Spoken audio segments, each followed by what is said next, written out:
First contact and questions.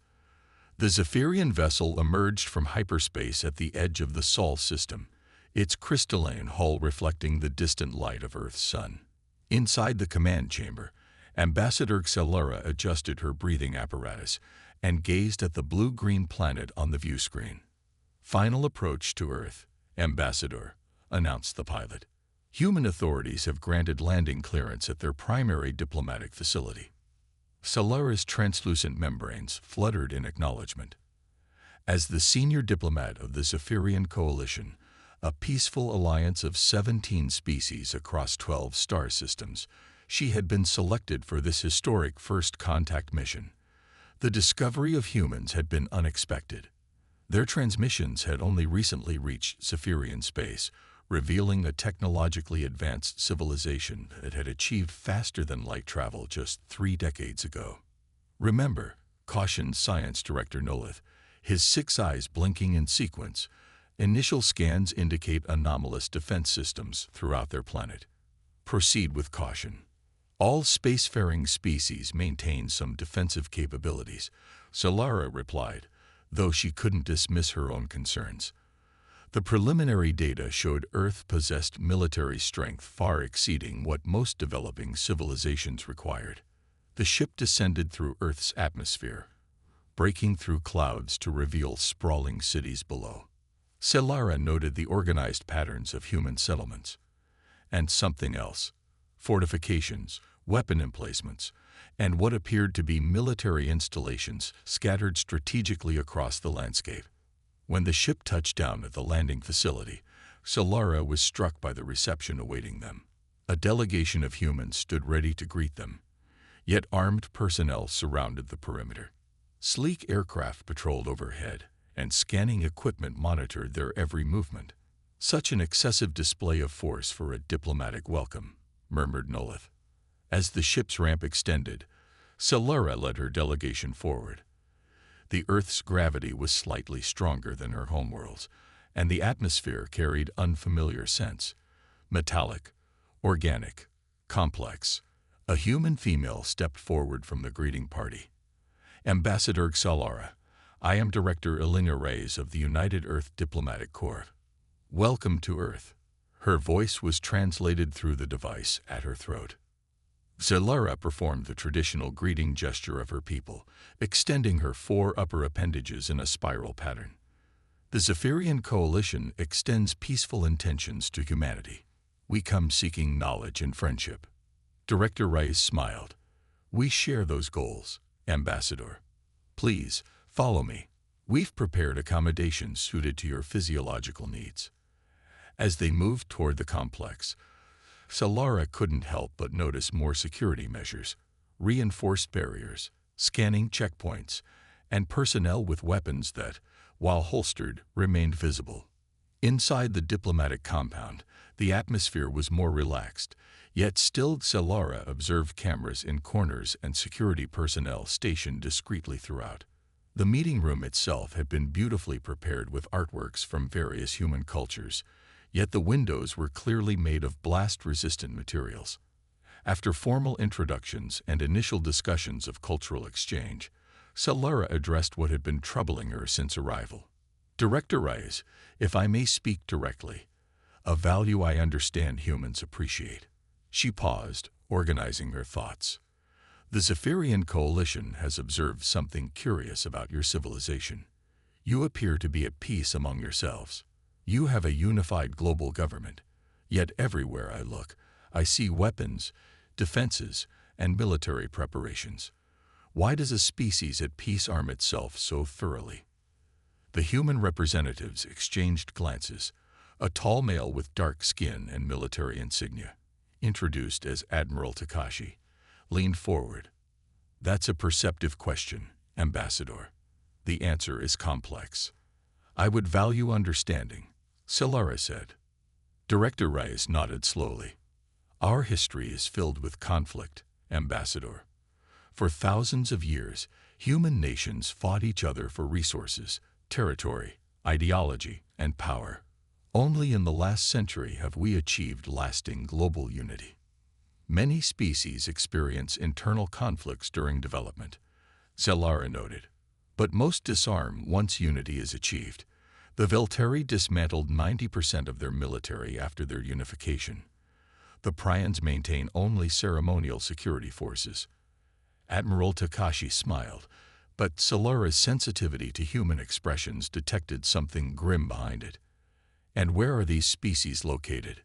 The Velteri homeworld is in the Ordos sector. The Prions inhabit the third planet of the Lydian system. All within the inner sphere of the galaxy, Admiral Takashi noted. Protected regions. Zelara's sensory filaments quivered with confusion. Protected? By whom? A silence fell over the human delegation. Director Rice glanced at a distinguished older male who had been introduced as Dr. James Chen, Earth's leading xenoanthropologist. Dr. Chen cleared his throat.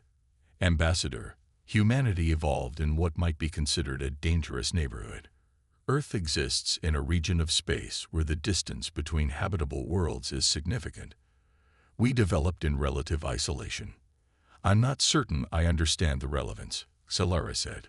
What Dr. Chen is explaining, Director Rice continued, is that species that evolve in densely populated regions of space tend to develop differently than those in isolated regions.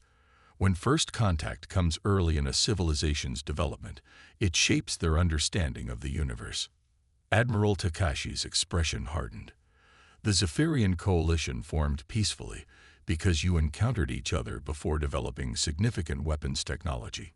You never needed to build major defenses because you never faced existential threats. Are you suggesting humans face such threats? Zelara asked, struggling to understand. From whom? The Zephyrian surveys indicate no aggressive species in this sector. The humans exchanged looks again. This time, Zelara detected something more. Hesitation, perhaps even fear. Ambassador, Director Rice said finally, would you be willing to visit some locations on Earth over the next few days? I believe seeing certain aspects of our history and experience would help you understand better than any explanation we could provide. Zelara considered the request. This was precisely why she had come, to understand these strange humans. I would be honored, she replied. Later that evening, in her quarters, Zelara recorded her observations for the Coalition Council. Humans maintain extensive military preparedness, despite having achieved planetary peace. Their security measures are comprehensive and sophisticated. They seem perpetually ready for conflict, though they claim no enemies on their world. Tomorrow, they will attempt to explain this contradiction. I sense there is something crucial to learn here, something that may reshape our understanding of galactic development patterns. As she prepared for rest, Zelara gazed out her window at the night sky. In the distance, the lights of what humans called defense platforms orbited silently above the planet. What did these humans know that the Zephyrian coalition did not? What had shaped them into a species that spoke of peace while preparing for war? Tomorrow, perhaps she would begin to understand. Understanding and alliance. Dawn broke over the horizon as a sleek aircraft carried Ambassador Zelara and the human delegation eastward. Below, the landscape transitioned from urban centers to open countryside, forests, and eventually to coastline where vast oceans stretched to the horizon. Where are we going first? Zelara asked Director Rice, who sat across from her.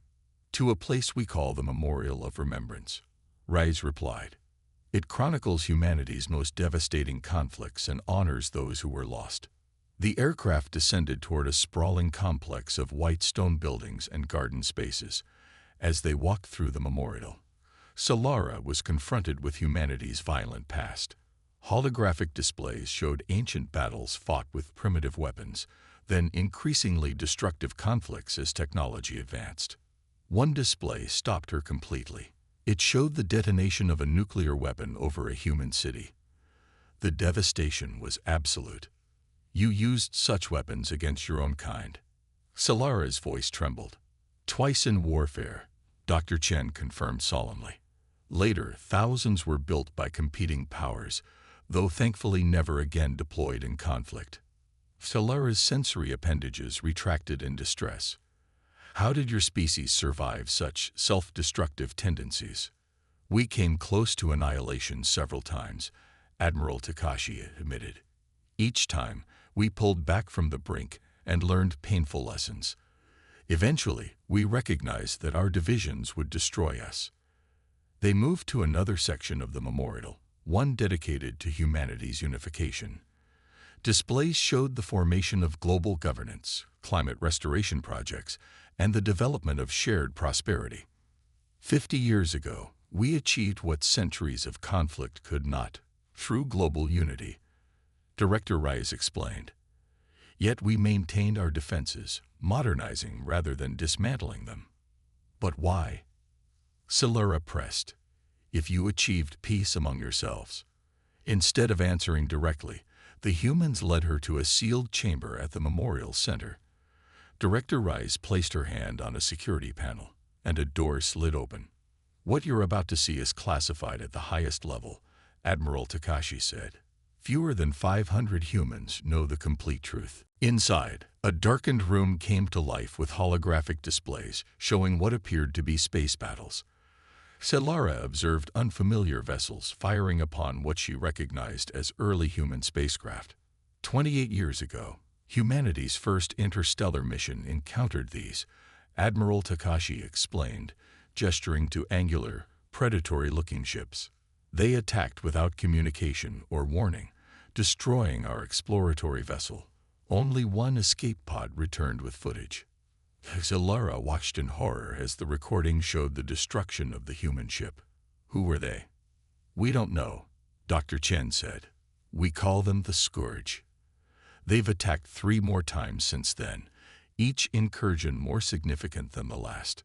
Another display activated, showing a different type of alien vessel, bulbous and organic-looking. 17 years ago, these arrived in our outer system, Director Rice continued.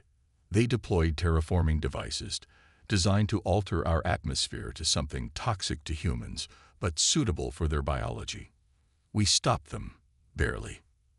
A third species attempted to establish a beachhead on our moon 9 years ago, Admiral Takashi added, showing yet another distinct ship design.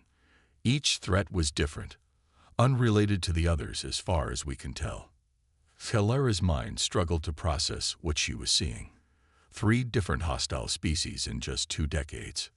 Yes, Director Rice confirmed. And there's something else. Analysis of their flight paths suggests they all came from the same sector of space, a region beyond our exploration range, in the direction opposite from the Zephyrian Coalition. This is why we maintain our defenses, Admiral Takashi said, his voice firm.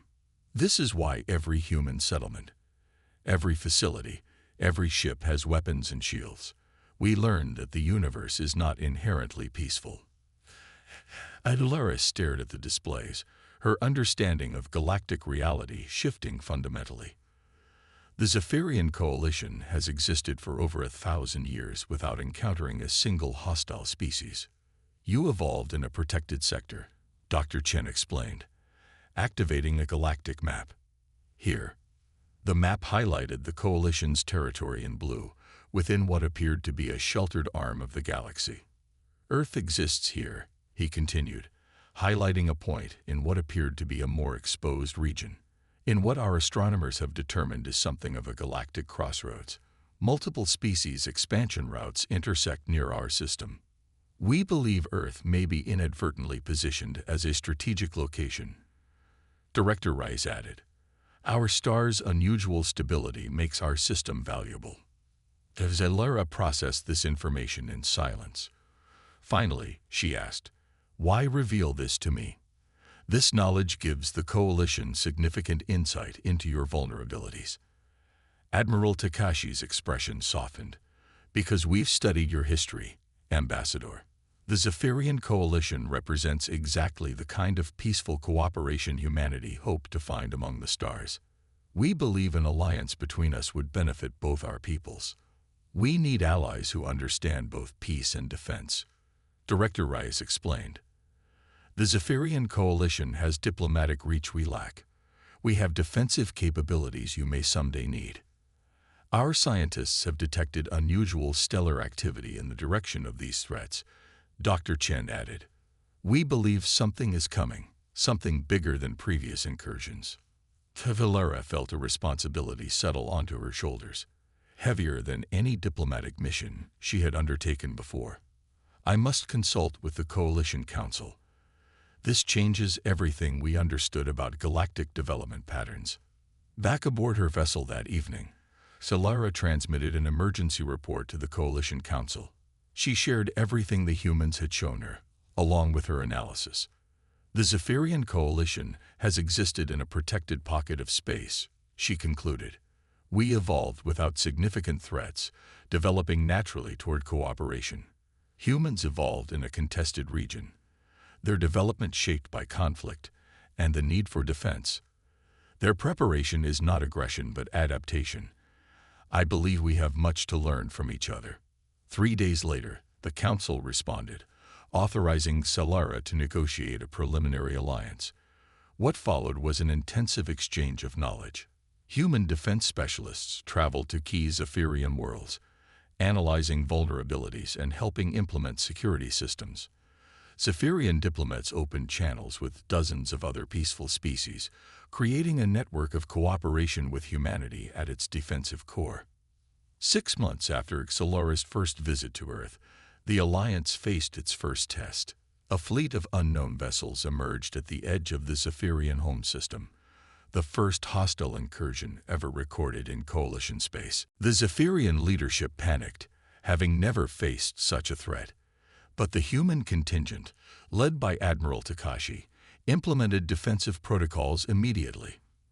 Earth ships, stationed throughout Coalition space as part of the Alliance, converged to form a protective barrier. From the command center on the Zephyrian homeworld, Solara watched as human vessels engaged the unknown attackers with precision and discipline. The humans didn't seek to destroy. They disabled engines, weapon systems, and communications, containing the threat while minimizing casualties. When it was over, the attackers were captured rather than annihilated, a human approach that surprised many Zephyrians who had expected brutality from a species shaped by conflict. Why didn't you destroy them? Asked Premier Zorith of the Coalition Council as they examined the captured vessels. Admiral Takashi smiled. Because that's not who we choose to be. Humanity learned through our own history that victory through annihilation is no victory at all. We fight when necessary, but we always leave room for diplomacy. Examination of the captured ships revealed technology matching one of the species that had previously attacked Earth. More significantly, data from their navigation systems confirmed Dr. Chen's theory. Earth sat at a crossroads of several expansion paths through the galaxy. They never expected resistance here, Director Rice explained to the Coalition Council. The Zephyrian sector has been peaceful for so long that it appeared vulnerable. And now? Asked Premier Zorith. Now they know this region is protected, Admiral Takashi answered, by an alliance that combines Zephyrian diplomacy with human defense capabilities. 1 year after her first visit to Earth, Ambassador Solara stood on the observation deck of Harmony Station, a joint human-Zephyrian facility orbiting a neutral world. Below, representatives from 23 species gathered for the signing of the Galactic Concordat, a mutual defense and cultural exchange agreement. Director Reyes joined her at the viewport. When you first arrived on Earth, you questioned why a peaceful species would arm itself so thoroughly. I didn't understand then, Solara acknowledged. I saw only contradiction where there was adaptation. And now the Zephyrian Coalition maintains its own defense fleet. Yes, Solara agreed, watching a sleek Zephyrian vessel patrol alongside a human cruiser. But we've learned something important from humans. That strength and peace are not opposites. One can enable the other. Director Rice smiled. And we've learned from you that defense need not be our only purpose. Humanity spent so long preparing for threats that we sometimes forgot what we were protecting. As the ceremony below began, marking a new chapter in galactic history, Solara reflected on how a simple diplomatic question had transformed 2 civilizations. The humans had learned to temper their vigilance with the Zephyrian capacity for cooperation. The Zephyrians had developed the human awareness that peace sometimes required protection. Together, they had created something neither could have achieved alone. A future where understanding bridged the gap between different evolutionary paths, and where peace was preserved not just through hope, but through readiness. In the vastness of space, their alliance stood as testimony to a profound truth. The greatest strength comes not from weapons, but from the wisdom to know when to use them, and when to extend a hand in friendship instead.